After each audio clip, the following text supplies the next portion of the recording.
একজন মুসলিমের ইমান কমে যাওয়ার 4টি কারণ উল্লেখ করেছেন ইমাম মুহাম্মদ বিন সালেহ আল উসাইমিন রাহমাতুল্লাহ আলাইহি। তিনি বলেন যে এই 4টি কারণ যদি কোনো ব্যক্তির মধ্যে পাওয়া যায় তাহলে সেই ব্যক্তির ইমান কমে যাবে। প্রথম হচ্ছে আল্লাহ তাআলার সিফাত সম্পর্কে অজ্ঞতা।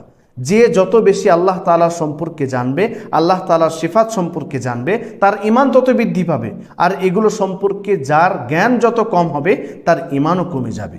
দ্বিতীয় হচ্ছে আল্লাহ তাআলার এই সৃষ্টি জগৎ নিয়ে ভাবনা চিন্তা না করা, গবেষণা না করা।